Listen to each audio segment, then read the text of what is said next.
बिहार में वक्फ अधिनियम को लेकर बढ़ते विवाद के बीच जदयू के अल्पसंख्यक के नेता खालिद अनवर का भी बड़ा बयान सामने आया है।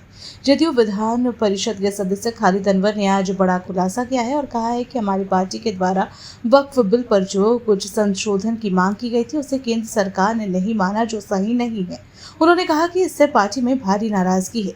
आगे उन्होंने कहा कि मास्टर मुजाहिद ने अपनी पूरी बातों को रखा। जदयू पार्टी के साथ साथ नीतीश कुमार हमारे बातों के साथ खड़े हैं, तो शायद इस्तीफा देना सही नहीं हुआ। इतना ही नहीं, खालिद अनवर ने निशिकांत दुबे पर भी हमला करते हुए कहा कि ऐसे लोगों को देश में रहने का कोई हक नहीं। ये लोग चाहते हैं संविधान फाड़ दिया जाए, सुप्रीम कोर्ट बंद कर दी जाए।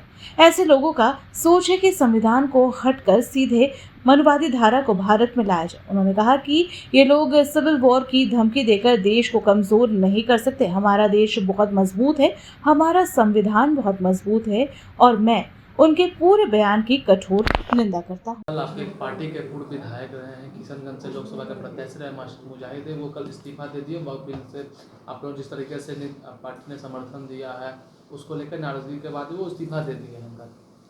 देखिए, मास्टर मुजाहिद आलम साहब का इस्तीफा हुआ है और बिल से नाराज़गी है, इसमें कोई शक नहीं है। मुसलमानों में, मुस्लिम लीडरों में सख्त नाराज़गी है जो बिल पास हुआ है। लेकिन उन्होंने अपने इस्तीफ़ानामा में साफ साफ लिखा है कि जनता दल यूनाइटेड के सभी बड़े लीडर बैठे और उन लोगों ने एक कंसर्न तय किया जो सेंट्रल गवर्नमेंट को भेजा गया। तो अगर वो कंसर्न नहीं माना गया, हम लोगों को, मास्टर मुजाहिद साहब ने खुद भी लिखा है कि आखिरी वक्त तक ये बताया गया कि ये सब चीज़ें ख़त्म हो रही, लेकिन केंद्र सरकार ने जो बिल पास किया, जो गजट आया है, उस गजट में उन चीज़ों को नहीं रखा गया जो सुप्रीम कोर्ट का ऑब्जर्वेशन भी है।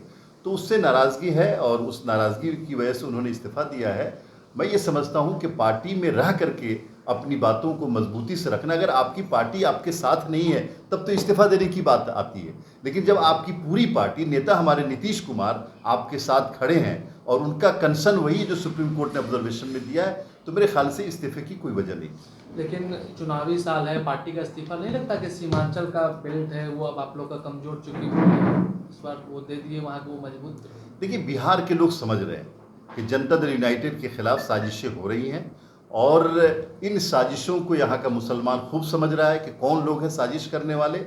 नीतीश कुमार ने पिछले 20 सालों में काम करके ये इस्टेब्लिश किया है कि पहले भी वो उनके साथ खड़े थे, सभी कम्युनिटी के साथ, और आज भी मुसलमानों के साथ और सभी वर्गों के साथ नीतीश कुमार खड़े हैं और उनके साथ, मुसलमानों के साथ वक्फ बिल में न्याय होगा, इसका हम लोगों को यकीन है। क्या आपको लगता है नीतीश जी को किसी ने धोखा दिया जिस तरीके से वक्फ बिल पास हुआ?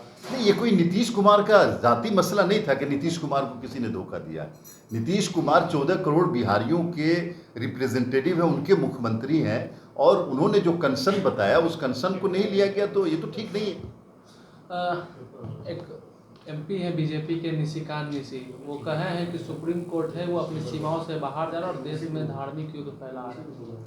निशिकांत दुबे को ये कहना चाहिए कि यहाँ का संविधान फाड़ के फेंक दिया जाए, यहाँ की सुप्रीम कोर्ट बंद कर दिया जाए, यहाँ के सारे इंस्टीट्यूशन बंद कर दिए जाए। ये अनार्किस्ट लोग हैं जो चाहते हैं कि संविधान को हटा करके मनुवादी विचारधारा लाई जाए, हिटलर शाही लाई जाए। ऐसे लोगों के लिए हिंदुस्तान में कोई जगह नहीं है और मैं बार बार इस बात को कह रहा हूँ कि आप सिविल वार की धमकी दे करके देश को कमज़ोर नहीं कर सकते। हमारा राष्ट्र मजबूत है और निशिकांत दुबे जैसे लोग पैदा होते हैं, ख़त्म हो जाते हैं। पूरा देश और पूरे देश के लोग निशिकांत दुबे जैसे लोगों की कड़ी निंदा कर रहे हैं और मैं खुद बहुत कड़ी मजम्मत करता हूँ ऐसे लोगों की, और ऐसे लोगों को समाज में रहने का कोई हक नहीं।